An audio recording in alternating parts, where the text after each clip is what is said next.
You're listening to an Airwave Media Podcast. This is the Useless Information Podcast. I am Steve Silverman. Useless information. Well, guys, I have some really bad news for you.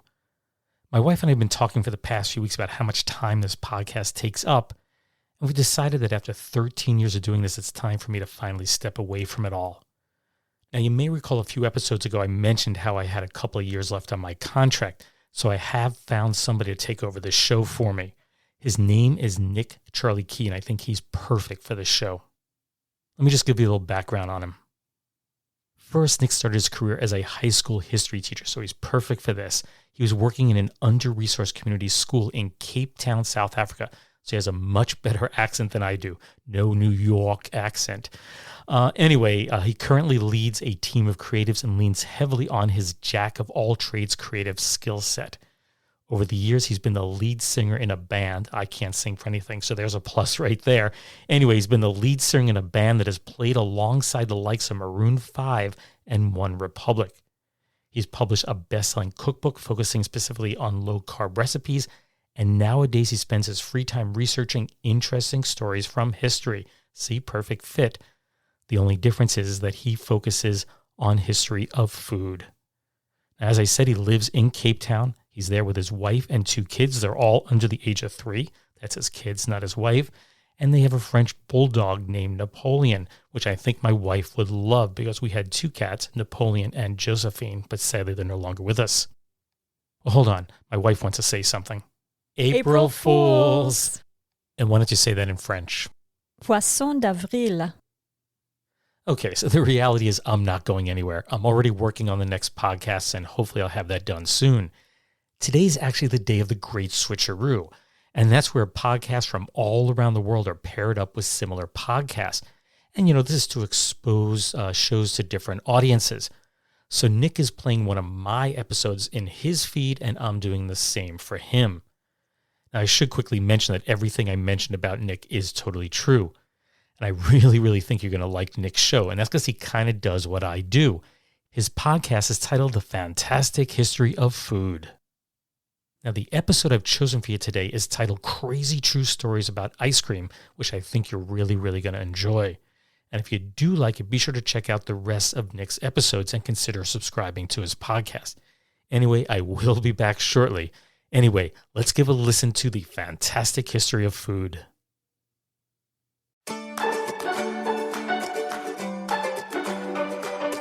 Welcome to the Fantastic History of Food. Strange but true stories from history that in some way involve food. I'm your host, Nick Charlie Key.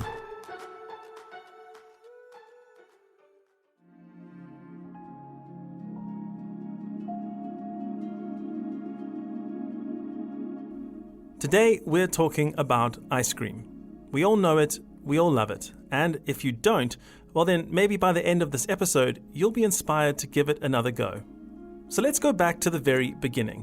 Where was ice cream first invented? Well, as far as I can tell from my research, it actually originated in China, albeit in a far more crude form than we're used to. The very first iteration of ice cream-like food was first produced and consumed around 1600 BC when a milk and rice mixture was frozen by packing it into snow. Over the years, it began to evolve, and the Chinese Shang dynasty ruler at the time was Emperor Tang. He loved the idea of a frozen dessert so much that he had a team of 90 slaves that he called icemen. They were sent up to the freezing mountaintops to bring back fresh snow, which was then flavored upon their arrival with ingredients such as camphor and pomegranates that were squeezed over the top. One apocryphal story tells of a slave who came upon a beehive high up in the mountains. Somehow in the story, the honey had not been frozen by the sub-zero temperatures and had been consistently dripping from the hive onto the snow below it. He tasted the sweetened honey snow and he knew he was onto a winner. He gathered up all of the honey snow and made his way back to the palace with his find. Emperor Tang was ecstatic with this newly found delicacy. This was still technically just flavored ice though, outside of the combinations with rice milk, which at least gave it some form of dairy-style creaminess. Some tales suggest that ice cream was in fact invented in Mongolia and brought to China during the Mongolian conquests, but the evidence is fairly thin on the ground. Throughout the ages, it seems that almost every ancient culture experimented with chilled or frozen desserts. There are ancient Egyptian hieroglyphs that show a snow-filled vessel next to a jug of fruit juice. There are even Persian records from the 2nd century AD that speak about sweetened chilled drinks made with ice. Their technique was to leave water in containers to freeze overnight in the desert. But, as with all things, the secrets of ice cream didn't stay hidden in Asia forever. It slowly made its way to Europe as the world expanded. Some legends say that it was brought to Europe on the backs of camels via the never-ending stream of Arab traders. But the more commonly held belief is that ice cream sorbets were first brought to Italy by Marco Polo after witnessing the process during his travels to Asia between 1271 and 1295. From there, it exploded into Italian culture, with the ever-present de' Medici family taking a particular interest in it. It was the famous Italian Duchess Catherine de' Medici who is credited with introducing ice cream to France in the mid-1500s. She was about to marry the Duke of Orleans, who would later become King Henry II. Upon her relocation to France for her marriage, she took a retinue of Italian chefs with her, and it was through them that the French courts were treated to their first tastes of gelato. Within 100 years, it had jumped the channel to England, and the ruler at the time was King Charles I. He was reportedly so impressed by the frozen snow dessert that he wanted to make sure that it was for royals only and that it didn't get out to the public. His only way of ensuring this was to offer his private ice cream maker a pension of £500 a year just to keep the recipe a secret. In today's money, that's the equivalent of almost £62,000 or just over $80,000.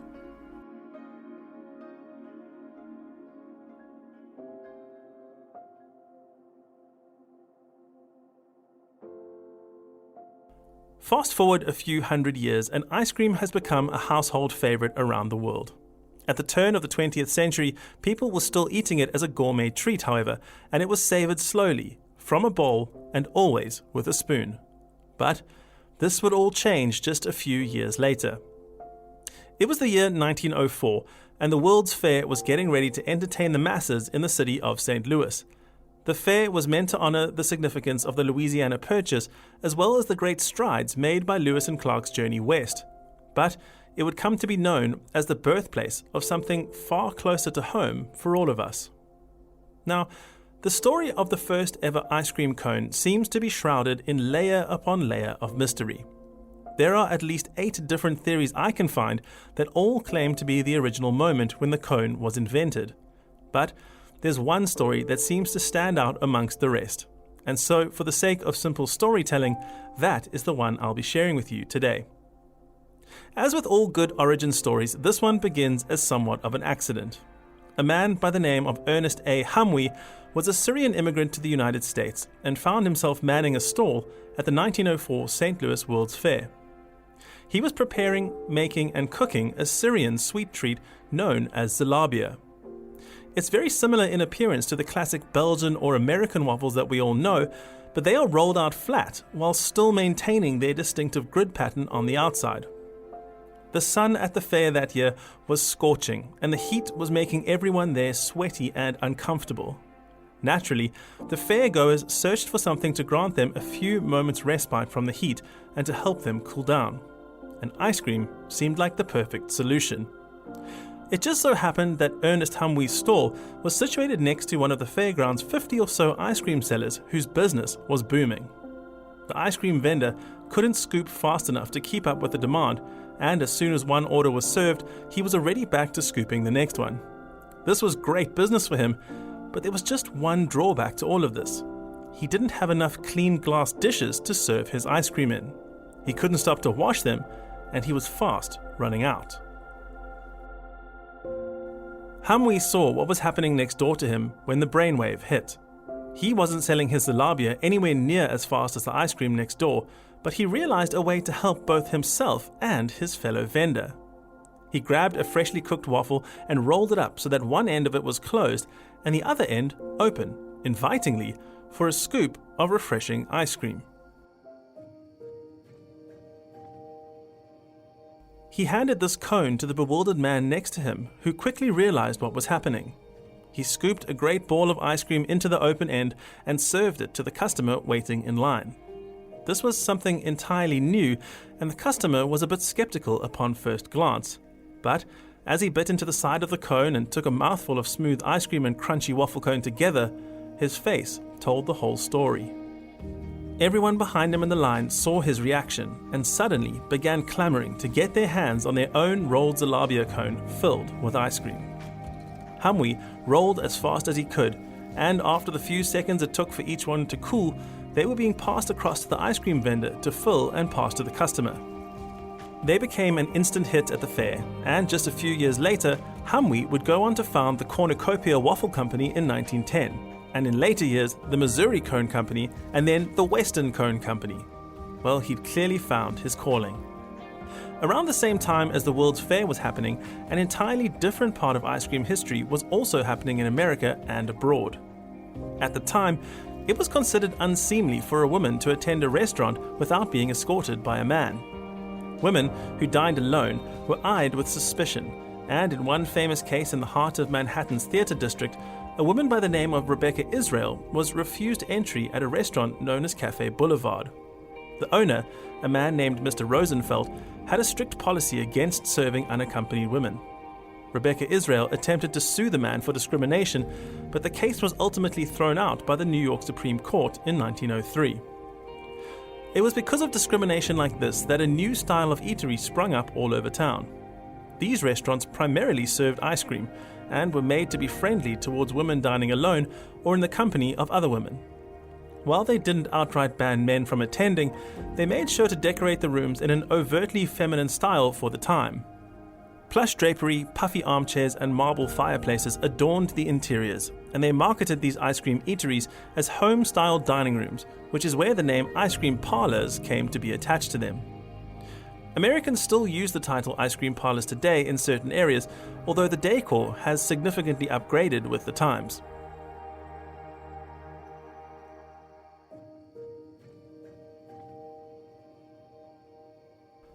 World War II seemingly had a deep attachment to the creamy sweetness of ice cream that ran deeper than a mere affinity for the dessert. There are many stories that have come out on both sides of the conflict about the role that ice cream played in the war. Just after World War II hit, Britain banned ice cream, as sugar had become severely rationed and they needed to use it for items that were significantly less of a luxury. To add insult to injury, they suggested that people simply replace ice cream by freezing carrots and skewering them onto sticks. The United States, however, was having none of this nonsense, and in fact increased their troops' weekly access to the frozen dessert. One of the more infamous stories about the American troops' love for ice cream comes right in the middle of the war. It was the year 1942, and the USS Lexington was sailing in the Pacific. At the time, the Lexington was the second largest aircraft carrier in the US Navy. It had a large crew that was needed to man the ship and keep it running, and this meant a large supply of food needed to be kept on board to feed all of them. One fateful day, as the aircraft carrier cut its way through the warm waters of the Pacific, the worst possible thing happened. A Japanese submarine had silently crept up on the vessel and fired torpedoes towards its hull. They struck with deadly force, ripping the metal apart below the waterline, thousands of gallons of water flooding the hull in seconds. The USS Lexington was on her way down.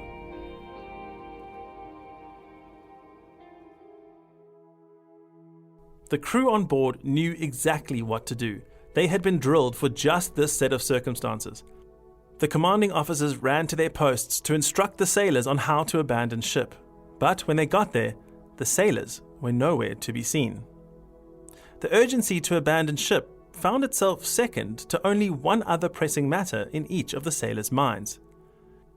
Unfortunately for the commanding officers, everyone on board knew that there was an almighty stash of ice cream in the canteen freezer, and the sailors would not see it go down with the ship. Before releasing the lifeboats and abandoning ship, they broke into the freezer and began eating and grabbing as much ice cream as they could manage. It was pandemonium.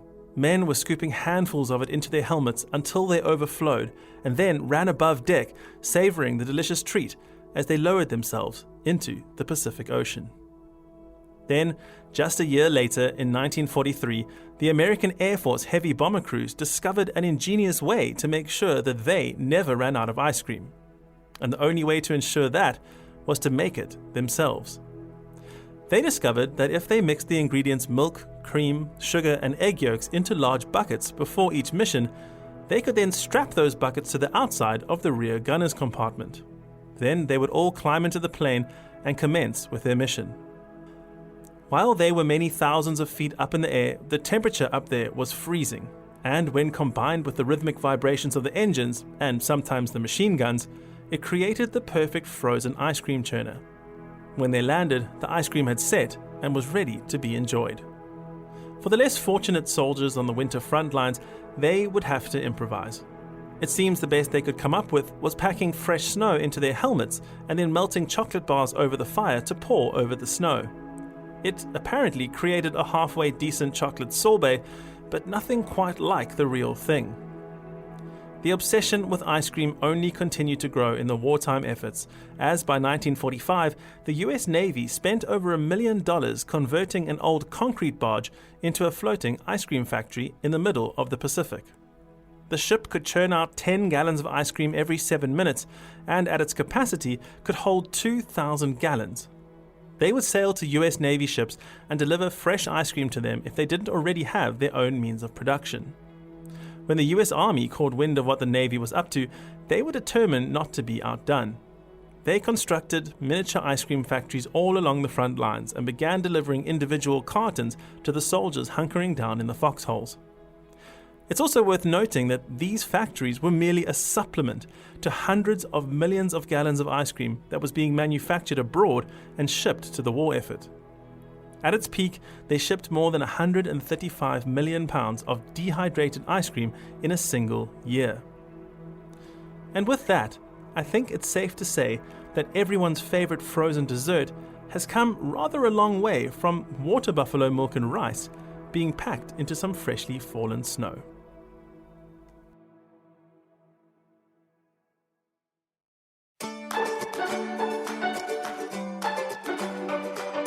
Thank you for listening to this episode of The Fantastic History of Food. If you'd like to get in touch, you can find us on Twitter at Food History Pod, as well as checking out our Facebook page. If you enjoyed this episode, I'd really appreciate you taking a moment to rate the show on Apple Podcasts or whatever platform you listen on, and if you can, leave a review as well. I also have a Patreon account where you can support the show and get access to exclusive content, bonus episodes, and even the chance to choose the topic for an upcoming episode. But all of this is only for our Patreon subscribers. Everyone who donates or subscribes will also get a personal shout out from me on an upcoming episode. Check out our website where you can find transcripts, show notes, and references for each and every episode at foodhistorypodcast.com.